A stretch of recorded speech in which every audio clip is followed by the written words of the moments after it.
जय हिंद प्यारे दोस्तों। मैं प्रकाश अवस्थी कानपुर वाला। प्यारे दोस्तों, आज हम लोग पढ़ेंगे एसएससी एमटीएस का सेट नंबर 1 जो कि 30/9/2024 शिफ्ट नंबर 1 का होगा। क्वेश्चन नंबर 1 आपके सामने कहता है, रिया अपनी सभी वस्तुओं पर 12% की छूट प्रदान करती है और नगद भुगतान करने वाले ग्राहक को 6% अतिरिक्त छूट प्रदान करती है। एक ग्राहक 2400 अंकित मूल्य वाले पंखे के लिए कितना भुगतान करना पड़ेगा? बिल्कुल बेसिक से बना लीजिए और जल्दी हो जाएगा। समझो, एमआरपी जो थी वो 2400 रुपए थी। बोलो हां। पहला डिस्काउंट रिया जो दे रही है वो 12%। 100 में 12 कम करोगे तो 88% आ जाएगा। फिर उसके बाद जब नगद भुगतान कर रही है तो उसे 6% का अतिरिक्त छूट मिला है रिया को। तो हर चीज अपने आप में 100% होती है। 6 उसमें भी कम कर दो तो 94% हो जाएगा। इसको कैलकुलेट कर लोगे, आंसर आ जाएगा। ध्यान देना, परसेंटेज 2 जीरो की बली मांग लेगा। मुद्दा खत्म। अब सुनो, यूनिट प्लेस निकाल लो। 8 चौक 32 यानी लास्ट में 2 और 2 दूना 4 यानी इकाई का अंक 8 आएगा। ऑप्शन में इकाई का अंक 8 सिर्फ डी में है और किसी में नहीं, तो यही आंसर हो जाएगा।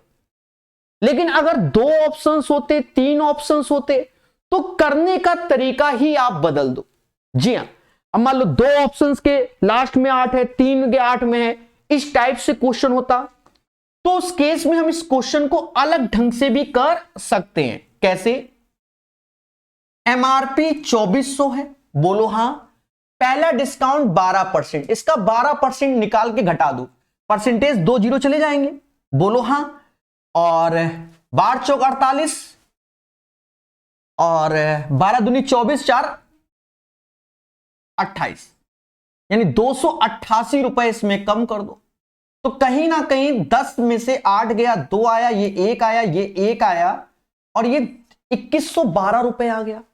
और नगद भुगतान में 6% का डिस्काउंट, तो इसका 6% निकाल कर घटा दो तो 6 दूनी 12, 6 1 7, 6 दूनी 12 और परसेंटेज है तो दशमलव लग जाएगा। अब घटाओ तो यहां पर 100 में से 72 गया तो लास्ट में 28 आया, 11 में से 6 गया तो 5 आया, 10 में से 2 गया 8 आया और प्यारे दोस्तों 20 में से 1 गया 19 आया। 1985.28 आंसर। ये दूसरा मेथड हो गया। अब तीसरा मेथड क्या है? देखिए, दुनिया भर के मेथड है। ये आपका presence of mind exam centre में क्या है? तीसरा मेथड इसी वैल्यू में कि भाई ऑप्शंस मैच कर रहे हैं तो क्या?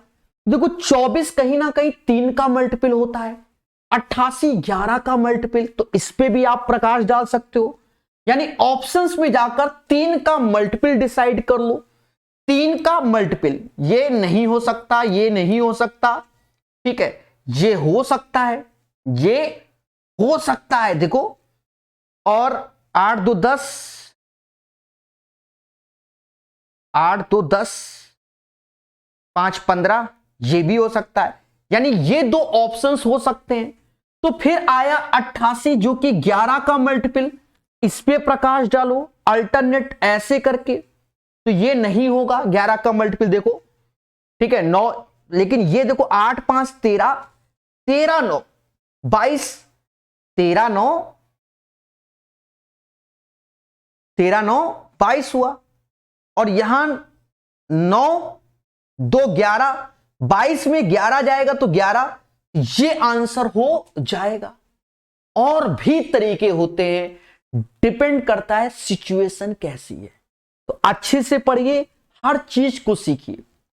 तो क्वेश्चन नंबर 1 की सफलता के बाद दूसरा, अतुल ने 19,200 प्रति बोरी की दर से 2 बोरी चावल बेचे।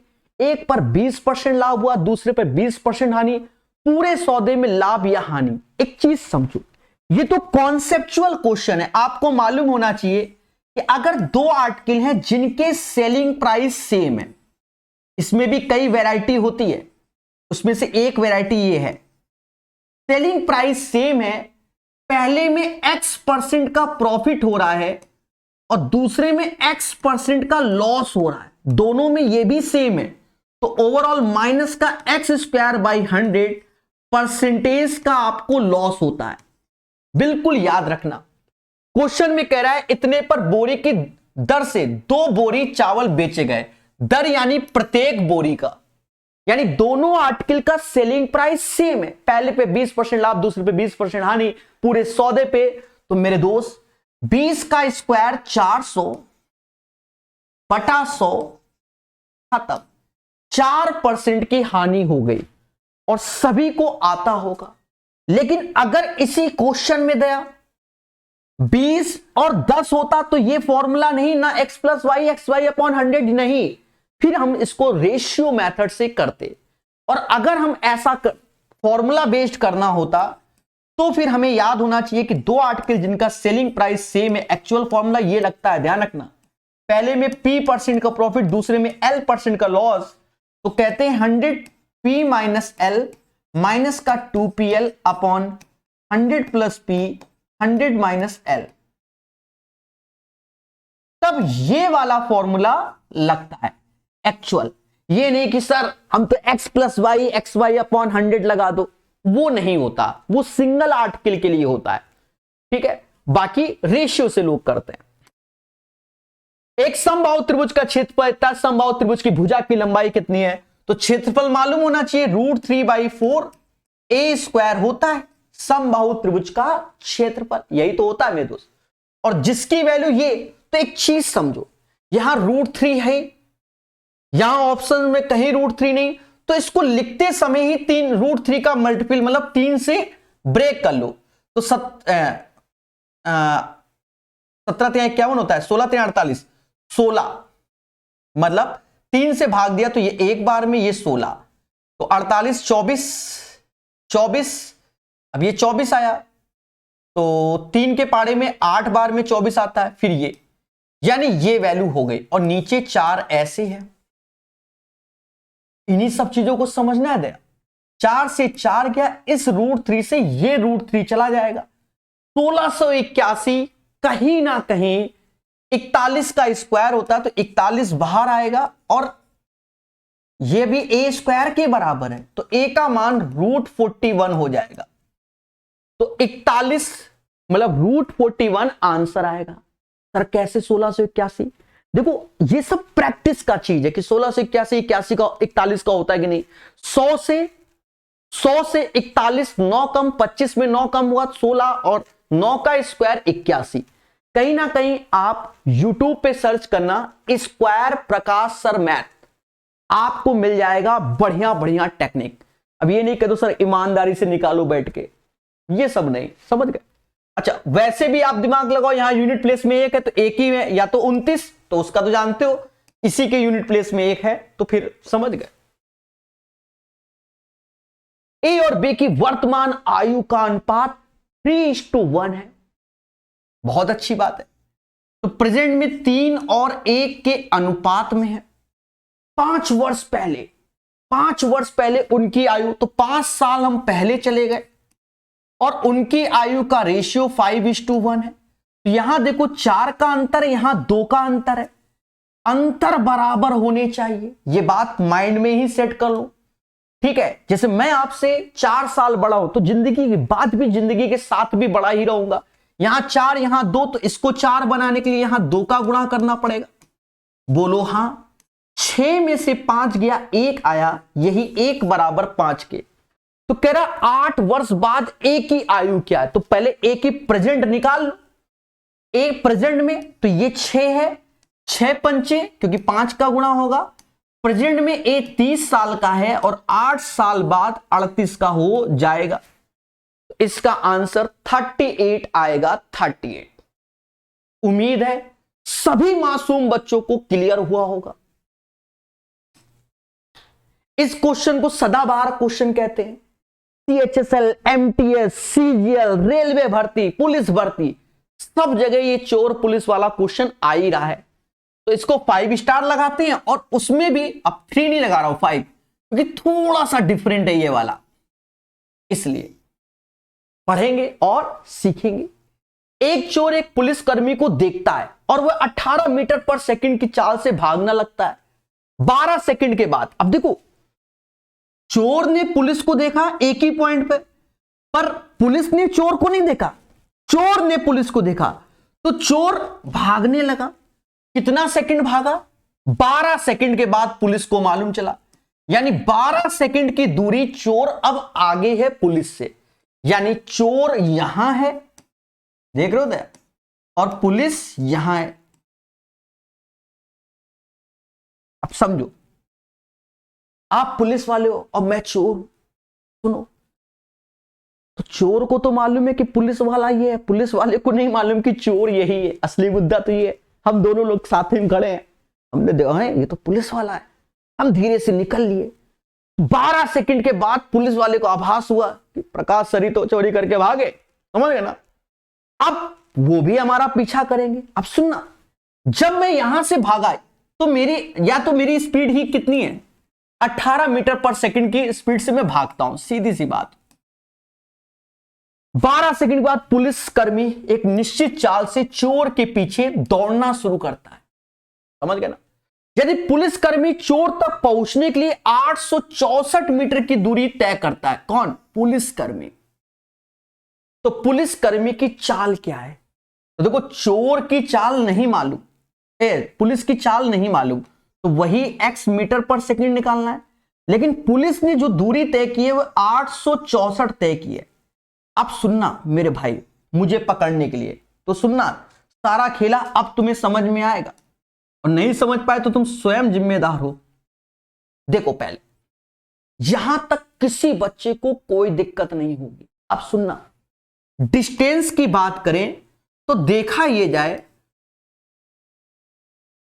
पुलिस ने जो दूरी तय की है वो 864 गिवन है, लेकिन चोर ने कितनी तय की वो अभी गिवन नहीं है, अब गिवन हो जाएगी। सुनना, हम लोग रिलेटिव टाइम स्पीड कब लेते हैं? जब दोनों के चलने का समय समान होता है। तो हम लोग, चोर ये दूरी जितने समय में, देखो जितने समय में ये दूरी चोर तय करेगा उतने ही समय में पुलिस ये दूरी तय करेगा। पहले बोलो हां, तब समय बराबर हुआ। तो चोर की स्पीड 18 थी, इसने 12 सेकंड दौड़ा, तो 18 गुणे 12 यानी 216 मीटर की दूरी चोर ने दौड़ ली। पर हम जब रिलेटिव स्पीड ले रहे हैं तो रिलेटिव टाइम भी एक तरीके से, डिस्टेंस भी देख रहे हैं कि पुलिस ने जितने समय में 864 मीटर की दूरी तय की यहां से लेकर यहां तक, तो चोर ने यहां से लेकर यहां तक तय की मेरे भाई, क्योंकि ये तो चोर आगे है, वो तो क्वेश्चन की भाषा है कि ऐसे कर रहा है। तो 216 इसमें कम कर दोगे तो समय 14 में से 6 गया 8 आया, 5 में से 1 गया 4 आया, यानी जितने समय में पुलिस ने 864 मीटर की दूरी तय की है उतने ही समय में चोर ने 648 तय की है, समझ गए ना। अब ये डिस्टेंस है, तो इसी का रेशियो ही हमारा स्पीड का रेशियो हो जाएगा। किसका दया? स्पीड का रेशियो देख रहे होगे, 4 और 3 के रेशियो में स्पीड भी हो जाएगी। और मेरे देशवासियों, हो गया क्वेश्चन, क्योंकि चोर की जो चाल है ना वो 18 है, यानी 3 बराबर 18 के, तो 1 बराबर 6 के, और 4 गुणे 6 24। तो पुलिस की 4 होगी 24 24 24। Distance directly proportional to speed होता है। तो ये एक अच्छा क्वेश्चन है और आपको सीखने को मिला होगा। कमेंट में जरूर बताइएगा ये बात, ठीक है। अभी तक जो इस पैटर्न के क्वेश्चन चले थे बहुत स्मूथ इजी हुआ करते थे, ये एक अच्छा है बदलाव। 5 वर्षों के लिए 7% वार्षिक ब्याज की दर पर उधार ली गई राशि 3000 रुपए साधारण ब्याज। अब देख लो, सभी जानते हैं कि पैसा 3000 है और रेट इंटू टाइम का गुणा, रेट इंटू टाइम अरे SI is equal to PRT by 100 होता है ना, वो लगा लो ना, रेट इंटू टाइम 35% लग लो। परसेंटेज 2 जीरो की बली मांग लेगा, गुणा करोगे तो 1050 आंसर, 1050 इसका आंसर हो जाएगा। एक समश्रष्टभुज का क्षेत्रफल कितना है, षष्ठभुज की प्रत्येक भुजा की लंबाई ज्ञात करो। देखो समश्रष्टभुज क्या होता है मेरे दोस्त, जिसे हम लोग क्या बोलते हैं, हेक्सागोन बोलते हैं। क्या बोलते हैं, हेक्सागोन। मैं समझा देता हूं, ये एक हेक्सागोन है और इसमें क्या होता है दोस्तों, ध्यान देना, ये एक हेक्सागोन है, ये बात आपको मालूम है, बोलो हां। तो देखा ये जाए, इसमें ये सभी भागों का ये जो सभी भाग हैं जो आप देख रहे हो, सभी का क्या क्षेत्रफल बराबर होता है। हेक्सागोन में ये 6 इक्विलैटरल ट्रायंगल होते हैं। कितने, 6। कितने होते हैं, 6। तो 6 ऐसे लिखोगे और हर एक समबाहु त्रिभुज का क्षेत्रफल होता है √3/4 a स्क्वायर, यानी भुजा का स्क्वायर। तो वही हमको दिया गया कितना, 2048√3। तो प्रत्येक भुजा यानी a का मान चाहिए, पर ऑप्शंस पे ध्यान दे रहे ना, तो इसका तो इसका हैप्पी बर्थडे हो गया। ये जो वैल्यू आपके सामने दिख रही है, 2 से इसे काटो 3 बार में, ये 1024 होता है। 1024 32 का स्क्वायर होता है मोटा मोटा। तो a स्क्वायर ऐसे, यहां पर 32 का स्क्वायर ऐसे, ये 4 है तो 2 का स्क्वायर ऐसे, ये 3 नीचे आएगा ऐसे। अब इसका स्क्वायर रूट लोगे तो ये 32 दूना 64 ऊपर से आ गया, नीचे √3 आया। अब √3 का ऊपर नीचे गुणा कर लो, क्योंकि ऑप्शंस मैच करना है, यानी 64/3 √3 आंसर। जो मैच कर जाए वही आंसर, यानी D is the right answer of this one. ठीक है, और हमें यह चीज सीखनी चाहिए। सबका बन गया होगा ये क्वेश्चन, अगर जिसके अंदर पेशेंस होगा।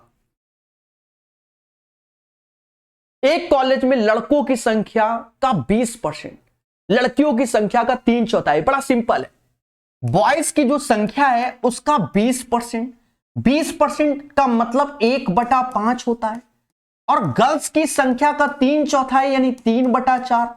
अब देख रहे हो, बॉयज अपॉन गर्ल्स रेशियो क्या हो जाएगा, 15/4। मुद्दा खत्म, यानी 8 का जो आंसर आएगा 15:4 हो जाएगा। चलिए प्यार से पढ़िए। ये एक DII हो सकता है, आपको डेटा नजर ना आ रहा हो, जब मैं लिखूंगा तो आएगा, हो सकता है। ठीक है, कलर ये ले लेता हूं, ध्यान देना। कहता है X, Y, Z और W द्वारा सीमेंट के उत्पादन इतने को दर्शाया गया। कह रहा 3 वर्षों के दौरान किस कंपनी का औसत उत्पादन अधिकतम था। औसत उत्पादन अधिकतम, यहां हमको जोड़ना पड़ेगा हर एक कंपनी का, क्योंकि 4 ऑप्शन है। तो हमें औसत ये नहीं कि जोड़ के हम 4 से, या 3 है, 3 साल है ना, जोड़कर हम 3 से भाग देना, जिसका ज्यादा हो गया वही आंसर। समझना, यहां 5.2 लिखा है, ब्लू कलर ये 8 लिखा है, ये 8.1, इसको जोड़ लो, और ये किसका होगा, x का हो जाएगा। अच्छा, X, Y, Z, W ऐसे दिया गया है, तो ऐसे जोड़ लो। 8 दूनी 16, 5 21, 8 दूनी 16, इतना तो बनिया बनो, 8 दूनी 16, 5 21.3 x का हो गया। औसत निकालोगे तो 3 से भाग दोगे। ठीक है, समझ गए। अब देखो जोड़ोगे किसको, 6.5, 6.6 और 7.6 को, तो 6 6 18 19 अलग हो गया, और 12 5 17 यानी 20.7 इसका आ जाएगा, और 3 से भाग, वो आप जोड़ लोगे। इतना सब समझदार हो गया आजकल बच्चा। ये 7 है, ये 7.2 है, और ये 6.2, तो 7 दूनी 14, 6 20 और 0.2 यानी 20.4 हो गया।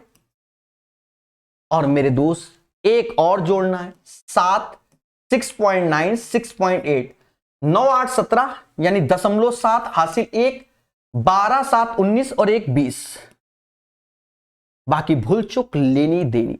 ठीक है, हाँ 12 12 7 19 और 1 20, ये वैल्यू हमारे सामने आ गई। ठीक है, ये वैल्यू हमारे सामने आ गई 21.3। दूसरी वैल्यू जो है, दूसरी वैल्यू तो देखो, दूसरी वैल्यू जो हमने निकाली वो 6.5, जो बोल रहा हूं मैं 6.6 7.6। ठीक है, इस पे निकाली है। अब क्या होता है कि कभी कभी एरर हो जाता है, एक बार रुको। हाँ एक्चुअली मुझे लग रहा है कि हमारा जो पीपीटी वाला है उसने गड़बड़ कर दिया है, ऐसा मुझे लग रहा है। एक बार निगाहें मार लेता हूं मैं। हाँ मालूम चला, आप कह रहे हो सर ये होगा, आप कह रहे ये होगा, तो एक बार क्योंकि एडिटिंग करनी पड़ती ना थोड़ी सी उसने। दया दया दया 6.5 सही है, 6.6 सही है, और 7.6 है, 5 नहीं है वो। ठीक है, क्लियर है। तो इसका जो आंसर आएगा मेरे दोस्त, आंसर सबसे ज्यादा 21.3 ही है और कोई नहीं। तो इसका आंसर क्या आ जाएगा, 21.3 आ जाएगा। यानी इस क्वेश्चन का आंसर हर एक बच्चा समझ गया होगा, एक्स वाला होगा। ठीक है, क्लियर है। प्रॉपर बिल्कुल सही वे में बताया है, यह भी ध्यान रखना। तो तुम धरने में बैठो। कह रहा है 43 67 मूल वाले चावलों की तीसरी किस्म में मिलाया गया, ओवरऑल इतना तीसरी किस्म का। बेसिक से कर दो। देखो यहां पर आसान लिखा है ना, डेटा टफ होता तो हम दिमाग लगाते, डेटा ही आसान है। ये इसका प्राइस 43 है, इसका प्राइस 67 है, इसका एक्स मान लो, ओवरऑल 96 है। हमें एक्स का मान निकालना है। जब टफ होता तो हम दिमाग बहुत लगाते हैं, ये तो आप जानते होंगे। इनका गुणा 86 हो गया, ये 67 हो गया, ये 5x हो गया, और ये 8 हो गया, तो यहां गुणा कर लो। 8 छंग 48 ऐसे, 4 हासिल, 9 72, 4 76, 768 ऐसे, 5x ऐसे आया। 768 में घटाना है हमको, 7 6 13 ऐसे, 14 1 15, 153 घटाना है। 8 में से 3 गया, 5 आया, यहां 1 आया और यहां 6 आएगा। तो x का मान निकाल लो, 120 और 3 123 आ गया। यानी right answer of this one 123 आ जाएगा। तो इस क्वेश्चन का आंसर 123। अच्छा, शॉर्टकट अगर हम लगाते तो देखो यहां मुद्दा हमारे लिए 96 बैठ जाता। 96 से कितना कम है, फिर ये कम है, फिर वो मेंटेन करो, तो वो सिर का दर्द हो जाता, पेपर टाइम। तो मुझे ये लग रहा है कि ये बेहतर है एग्जाम सेंटर में, उसके बाद तो आप दुनिया भर के मेथड निकाल सकते हो, और ये सबने सही कर लिया होगा। एक व्यक्ति एक वस्तु को एक निश्चित मूल्य पर बेचता है, उसे 20% की हानि होती है। तो हर चीज अपने आप में 100%, मैं बेच रहा हूं तो 20% हानि, यानी 80% में मैंने बेचा, खत्म बात। कह रहा यदि वह वस्तु को 100 रुपए अधिक पर बेचे तो 100 रुपया हमने प्राइस बढ़ा दिया। ऐसा करने में 30% का लाभ, तो 100 में 30 जोड़ दिया, यानी 130% की वैल्यू हो गई। तो कहीं ना कहीं 50% ये हो गया ना, यानी 50% बराबर 100 के, तो 100% बराबर 200 के, क्योंकि सीपी तो हमेशा 100% होता है। फर्जी क्वेश्चन एक बार फिर से समझो, ये सदाबहार है, सब जगह मिलेगा आपको, ये नहीं कि पहली बार जिंदगी में आया है। समझ गए। 20% की हानि होती है यानी 80% में, 30% लाभ होता है यानी 130% में। दोनों का अंतर कितना, 50%, जो कि 100 के, तो 100% 200। ये समझो, टफ नहीं है, बस हल्का सा दिमाग। 3 सेंटीमीटर त्रिज्या वाले 20 एक समान ठोस अर्धगोलों को पिघलाया गया। तो अर्धगोले का आयतन होता है 2/3 पाई आर क्यूब, लेकिन त्रिज्या हमें 3 दी गई, तो 3 का क्यूब।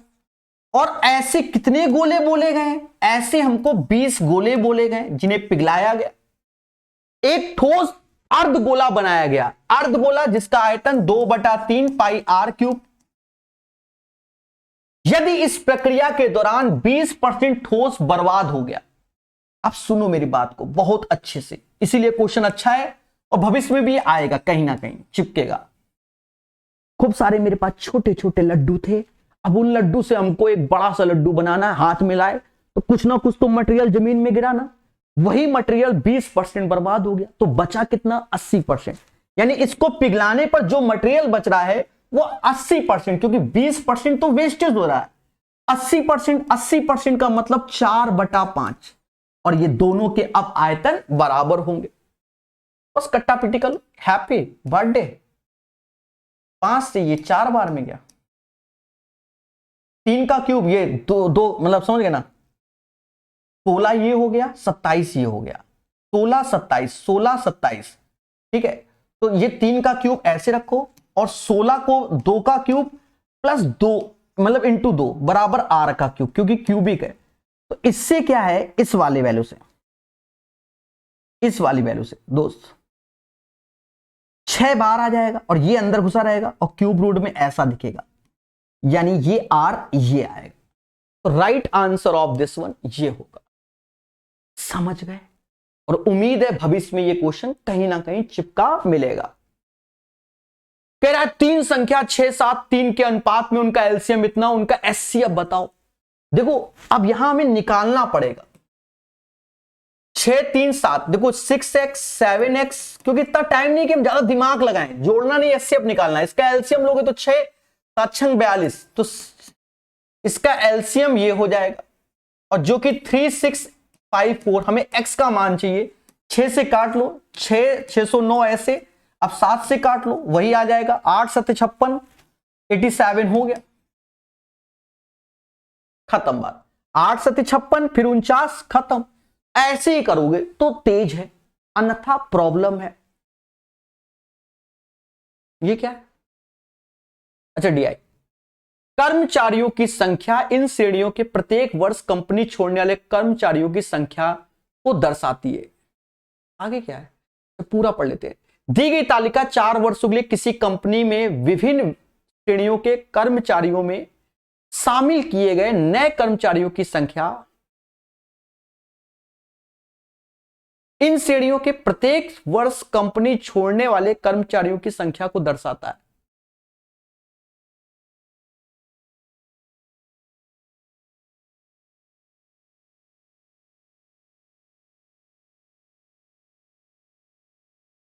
देखो हमारे टाइपिस्ट ने शायद इसका डेटा पूर्णतः नहीं लिखा। देखो नीचे अगर हम देख रहे हैं, यहां पर आपको एक लाइन चलती हुई नजर आ रही होगी, ये टाइपिस्ट एरर हो गया है थोड़ा सा।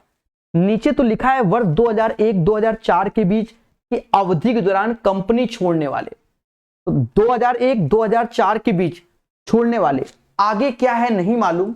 हम इस डेटा को अपने मोबाइल से, भाई पीपीटी बनवाई है, क्रॉस चेक में कुछ गड़बड़ हुआ है, हाँ बहुत गड़बड़ हुआ है, कुछ क्या बहुत गड़बड़ है, उसने लिखा ही नहीं डेटा। तो लिखा है 2001-2004 के बीच की अवधि के दौरान कंपनी छोड़ने वाले तकनीशियों, चलो मैं लिख देता हूं, इसके बाद की लाइन यहां लिख रहा हूं, मेरी मजबूरी है, थोड़ा समय आपको देना पड़ेगा। ये ध्यान नहीं दिया, उसने जल्दबाजी में डेटा बनाया।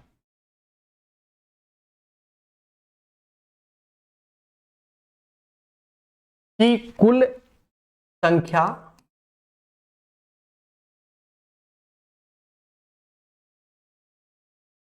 कंपनी में शामिल होने वाले तकनीशियों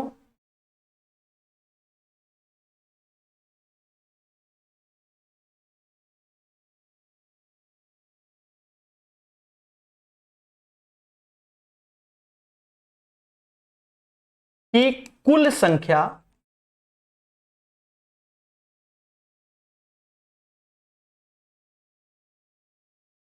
का कितना प्रतिशत है। मैं क्षमा प्रार्थी हूं आप सबका, मैं ये लिख रहा हूं, ठीक है। ये नहीं कि हम एडिट करें बैठ के वीडियो, इतना टाइम नहीं होता। समय लगता है, उसे यहां लिख दिया। अब सुनो, अब इसको हम लोग सॉल्व कर रहे हैं, हिंदी में देख लो, इंग्लिश में अपना इसी को ट्रांसलेट कर लेना। 2001-2005 के बीच की अवधि के दौरान कंपनी छोड़ने वाले तकनीशियों की कुल संख्या, कंपनी में शामिल होने वाले तकनीशियों की कुल संख्या, अभी भी इसमें गड़बड़ है। अच्छा, तकनीशी बोल तो रहा है, सही है, यानी इसके बारे में वो बात कर रहा है, तकनीशियों के बारे में, ठीक है। और 2001 और 2004 के बीच, यानी पूरा का पूरा डेटा ले रहा है, 2004 के बीच कुल संख्या कंपनी में शामिल होने वाले, कंपनी छोड़ने वालों की कुल संख्या, ये डेटा जो दिख रहा है, कुल संख्या कंपनी में शामिल होने वाले तकनीशियों की कुल संख्या का कितना प्रतिशत है शामिल होने वाले, यानी इस डेटा का कितना परसेंट है, ये बोला गया है, ठीक है। क्षमा प्रार्थियों, ये जो समय बर्बाद हुआ है आपका, इसका जोड़ लो 0 ऐसे, क्योंकि हमको कह रहा है इस ये वैल्यू जो है इसका समेशन इसके वैल्यू से कितना परसेंट है, तो 0 ऐसे आया। 6 5 11, 11 8 19 हासिल 1, 4 1 5, यानी ये जो 590 है ना, ये इस डेटा का कितना है, 0 लास्ट में ऐसे रहेगा। 8 5 13, 13 4 17, 6 23, 2 हासिल, 4 4 8 2 10, 5 15, यानी 1530 ये है, और इंटू 100, बस इसको भाग देना ही देना है। तो ईमानदारी से हम तो भाग देते हैं, वो तो आप जानते हो, ऐसे ही देंगे हम। 153 3 बार में तो 9 ऐसे, 400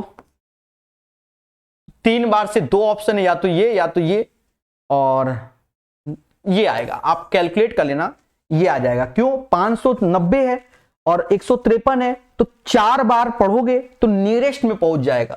तो 35 नहीं 39% लगभग में आंसर आएगा, 39% लगभग में इसका आंसर हो जाएगा, ठीक है, लगभग में, एग्जैक्ट नहीं, यानी हो सकता है 38 पॉइंट समथिंग आंसर होगा, तो 39 ही ऑप्शन में, ठीक है, समझ गए।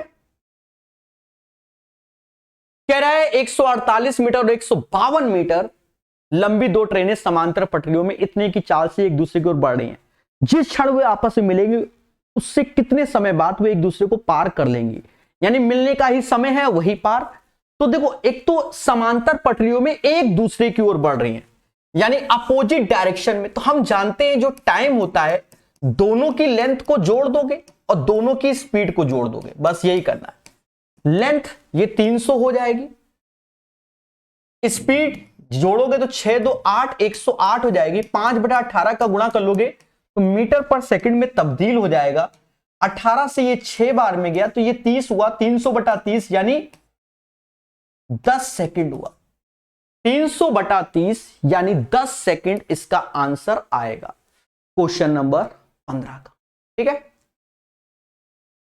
16 कहता है 5% वार्षिक साधारण ब्याज की दर पर निवेश की गई धनराशि 6 वर्षों में बढ़कर इतना हो जाती है। यदि धनराशि समान है तो 12% साधारण ब्याज की दर से 5 वर्षों में कितनी हो जाएगी। देखो, पहले प्रिंसिपल निकालना पड़ेगा, यानी ये डबल कोडेड है। पहले ऐसे क्वेश्चन बहुत आते थे, अब कम हो गए हैं। देखो, प्रिंसिपल अपने आप में 100% होता है, पहले समझना, और 1 साल में ब्याज 5% मिलता है, तो 6 साल में 30%, यानी 30% जोड़ोगे तो 130% की वैल्यू 806 हमें गिवन है, 806 हमें गिवन है।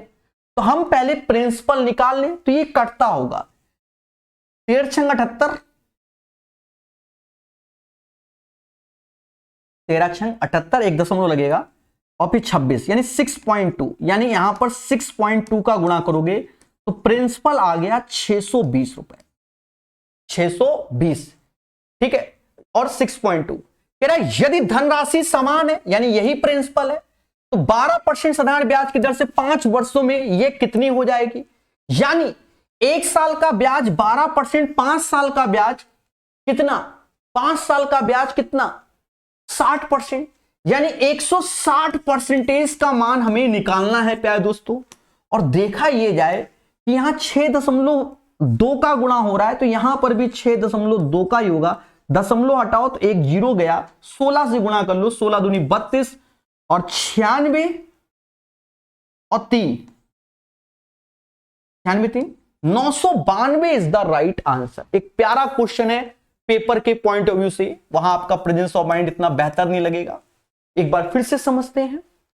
5% के हिसाब से 6 वर्षों में, तो 1 साल में 5% ब्याज, तो 6 साल में 30%। प्रिंसिपल 100% होता, 30% ब्याज, तो 130% का मान 806 रुपए। तो 1% मतलब 6.2। फिर आगे कह रहा है कि 12, वही प्रिंसिपल है, 12% के हिसाब से 5 साल का मिश्र धन क्या होगा? तो 60% ब्याज, यानी 160% चाहिए, 160 चाहिए, 12 पंचे 60, 160%। इसमें 6.2 का गुणा करोगे, 992 is the right answer of this one. एक सुंदर क्वेश्चन मेरी नजर में। 6 वर्षों के लिए 7% प्रतिवर्ष की ब्याज दर पर उधार ली गई राशि इतनी, साधारण ब्याज ज्ञात करो। बड़ा सिंपल बेसिक, 3500 है। कई क्वेश्चन आए एसआई के, ये देख लो, 7×42 यानी 20 क्वेश्चन में कई हो गए। 42% निकाल लो, परसेंटेज 2 जीरो खा जाएगा। 35 दूना 70, 7 हासिल, 140, 7 47, 1470 आंसर। फर्जी क्वेश्चन, ठीक है। कई क्वेश्चन आए एसआई से रिलेटेड। क्वेश्चन नंबर 18, देखो पहले बात को समझो। अगर आपको हाईटेक चाहिए तो पहले हाईटेक समझ लो। यहां हाईटेक में आप यूनिट प्लेस देखो, सबकी अलग अलग है, और यहां लग भी जाएगा, वरना लगता नहीं हाईटेक।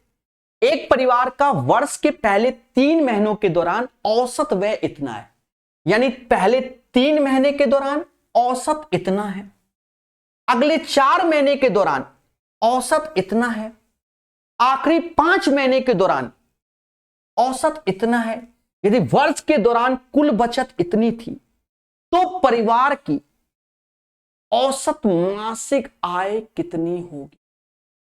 औसत मासिक आय कितनी होगी? देखो मेरे भाई, बहुत अच्छे समझो, हमें मासिक आय निकालनी है। एक सेकेंड, बता रहे, चिंता मत करो।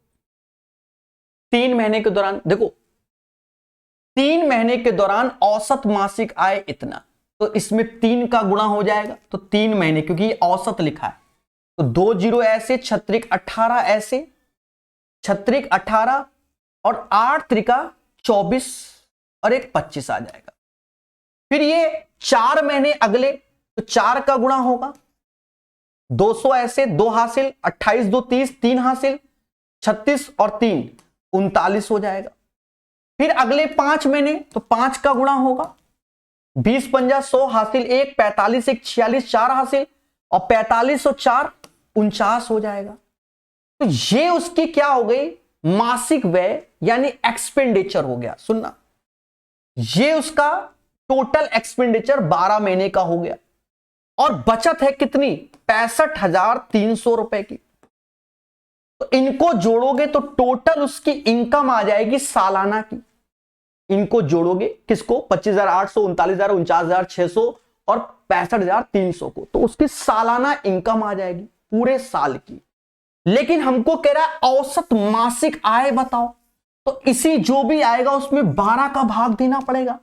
लेकिन अगर आपके अंदर थोड़ा सा दिमाग है तो आप दिमाग को लगाओ। दिमाग क्या? 12 जो कि 4 और 3 का मल्टीपल, 4 यहां पर और 3, देखो ये पूरा जोड़ना पड़ेगा। सॉरी, एक चीज समझो, इसमें ये जो 100 चला आ रहा है, ये भाई इसको जो जोड़ोगे तो कहीं ना कहीं ये 3 का मल्टीपल होगा, और 100 का मल्टीपल इधर चल रहा है तो 4, और अगर हम भाग देंगे तो यूनिट प्लेस पे आपको 5 का मल्टीपल जरूर मिलेगा, तभी यहां पर 0 बनेंगे, अदरवाइज नहीं। यानी समझे? जैसे पहले बात सुनो, यहां पर कोई भी वैल्यू है, अब ऑप्शन में आ जाओ, 12 पंजे 60, इसको जोड़ोगे तो यूनिट प्लेस में 0 आ रहा है ना, तो जीरो सिर्फ इसी से बन पाएगा, 12 चौक 48 नहीं बन पाएगा, 12 नौइया 12 सत्ते, यानी आंसर ये आएगा। ये इसका शॉर्टकट। नहीं समझ पाए होगे क्या हम सोच रहे थे? सुनो मेरे भाई, देखो पहले थोड़ा दिमाग लगाओ, भगवान ने दिया है, नीचे 12 से भाग देना है, यहां लास्ट में सबको जोड़ने पर 2 जीरो का तो प्रकट होना तय ही है, दुनिया कोई ताकत नहीं रोक पा रही है। अगर 12 का गुणा करेंगे तो इसी में ही 2 जीरो बन पाएंगे, बाकी 12 इनमें करोगे तो कहीं जीरो बनने की पॉसिबिलिटी है, जब 5 नहीं तो जीरो नहीं बनेगा। यानी मेरे दोस्त समझ गए? और अगर आपको मेरी बात गलत लग रही है तो इसको मैं जोड़ दे रहा हूं, 8 6 14 17 हासिल 1 और 10 28 1 29 हासिल 2 10 5 15 2 17 1,79,700 में 12 से भाग दोगे ए आ जाएगा। हम बस आपका बस ये भाग वाला समय बचा रहे हैं बस, और थोड़ा सा दिमाग जोड़ने वाला, ठीक है, और कुछ नहीं। ये सदाबहार क्वेश्चन है, कई एग्जामों में हमको देखने को मिला है। क्या 100 अंकों की एक परीक्षा है, ये परीक्षा है उससे मतलब नहीं है, 50 विद्यार्थियों द्वारा प्राप्त अंकों का औसत 65 है, यानी 50 लोगों का जो औसत आया है वो 65 है। फिर कहता है बाद में यह ज्ञात होता है कि 88 के प्रातांक को गलती से 68 पढ़ लिया गया, यानी 88 अंक पढ़ने थे पर गलती से 68 पढ़ बैठे, यानी 20 कम बैठे, पढ़ना था 88 पढ़ बैठे 68, यानी 20 जोड़ोगे, अब ये कद्दू कटेगा तो इन 50 में बटेगा ना, यानी 0.4 हमारे औसत में जुड़ जाएगा। 65.4 इज द राइट आंसर। इस क्वेश्चन का आंसर 65.4 हो जाएगा। अंतिम क्वेश्चन सदाबहार है, आप कर सकते हो। ए और बी की औसत इतनी है, बी और सी की इतनी है, ए और सी की इतनी, सी की मासिक आय ज्ञात कीजिए। मोटा मोटा देखो ये औसत है, तो आप चाहो तो ऐसे कर लो, ए और बी औसत है तो 2 का गुणा कर लो, 70 1 71 7180 हो जाएगा। बी और सी का अगर आओगे तो 2 का गुणा कर लो, 8500 हो जाएगा। फिर औसत है ए और सी का, 2 का गुणा कर दोगे तो 13000 हो जाएगा। बोलो हां। हमें सी का चाहिए, तो इसको जब जोड़ोगे तो 2 बार ए 2 बार बी 2 बार सी, यानी अगर मैं ए बी सी लिख दे रहा हूं तो लिख देता हूं 2 बार, इसको जोड़ लो फिर 2 से भाग दे देना।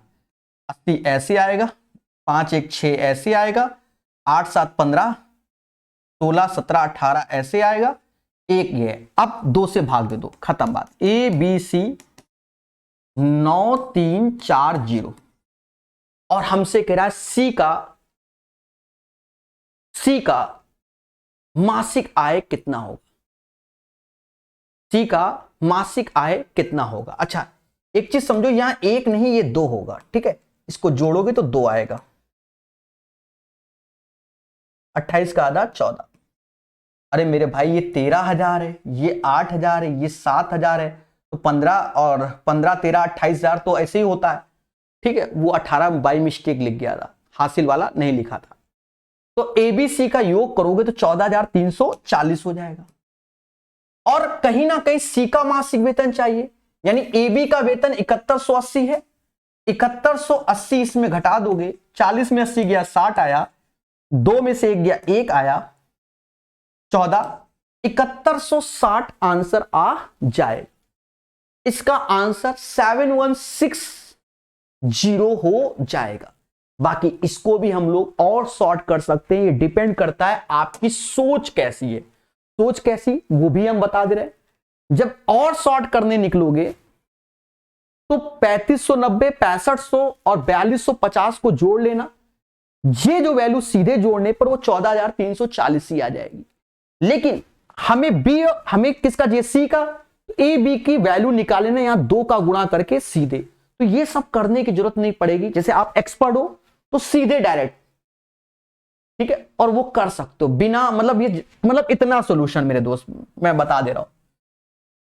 3590 4250 और 6500, तो 90 50 40 मैं पूरा जोड़ के दिखा रहा हूं। 90 50 40 मतलब 140 हासिल 1, 5 5 10 2 12 और हासिल वाला 13 हो गया, हासिल 1 6 3 9 4 13 1 14, सीधे ये 14340।